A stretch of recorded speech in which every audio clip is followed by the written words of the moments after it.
Hello, and welcome to another Monday Memo. I'm Pastor David Glesney, Senior Pastor here at St. John's Lutheran Church of Bloomington, Illinois. It's fantastic to have you join us again. We are in the teeth of summer. The temperatures are over 90, so is the humidity.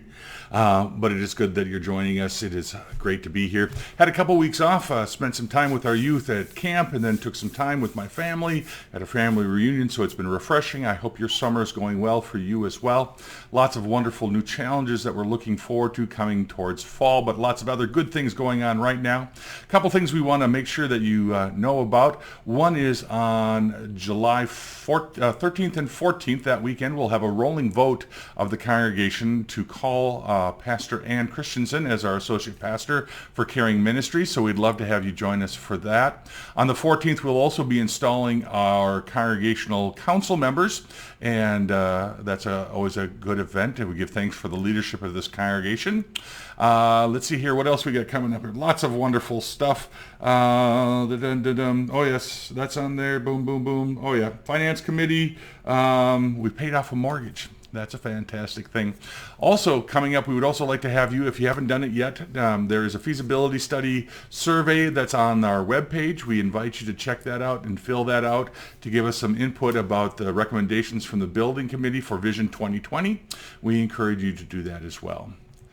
This weekend, we continue our series called Intervention. We serve God who sees, cares, and at times intervenes in human affairs. And this week we take a look at one of my favorite stories from the Old Testament. This is a story from 2 Kings, and it begins in the 5th chapter with the first verse.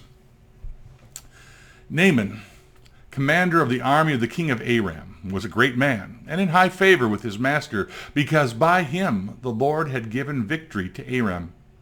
The man, though mighty warrior, suffered from leprosy. Now the Arameans, on one of their raids, had taken a young girl captive from the land of Israel, and she served Naaman's wife. She said to her mistress, "If only my lord were with the prophet who's in Samaria, he would cure him of his leprosy." So Naaman went and told his lord just what the girl from the land of Israel said.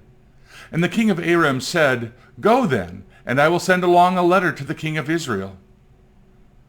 He went, taking with him 10 talents of silver, 6,000 shekels of gold, and 10 sets of garments. He brought a letter to the king of Israel, which read, "When this letter reaches you, know that I have sent to you my servant Naaman, that you may cure him of his leprosy."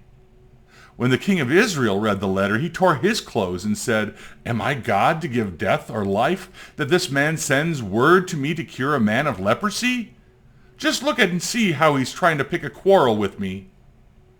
But when Elisha, the man of God, heard that the king of Israel had torn his clothes, he sent a message to the king. "Why have you torn your clothes? Let him come to me, that he may learn that there is a prophet in Israel." So Naaman came with his horses and chariots and halted at the entrance of Elisha's house. Elisha sent a messenger to him, saying, "Go and wash in the Jordan 7 times, and your flesh shall be restored, and you shall be clean." But Naaman became angry and went away, saying, "I thought for me he would surely come out and stand and call on the name of his God, and he would wave his hand over the spot and cure the leprosy. Are not Abana and Parphar, the rivers of Damascus, better than all the waters of Israel? Could I not wash in them and be clean?" He turned and went away in a rage.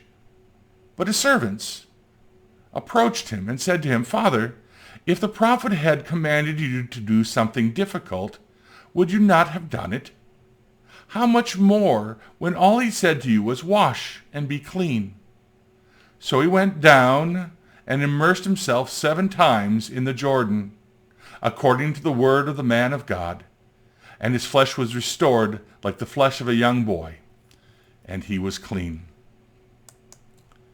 It is remarkable that in this story, the high and the mighty are cured and ministered to by the lowliest, by a servant girl, by his own slaves who encouraged him to follow, to wash simply 7 times in the Jordan, a river, a nice river, but nothing fancy. It is in these simple things and in these simple acts that the mighty acts of God occur. They occur through us and within us each day as we spread the love of God in Jesus Christ, as we learn to love one another, as we seek to bear one another's burdens, to walk with each other, to wash and to be made clean in the love of God in Christ Jesus. May you be blessed this week, and we look forward to having you join us for worship this weekend here at St. John's, Saturday night at 5 o'clock, Sunday at 8:30 for our traditional service, and our Community of Joy service is at 10 o'clock. We'd love to have you join us. You can go to our website for more information, fill out your Vision 2020 feedback. We'd love to have that as well. But until this weekend, God bless and take care.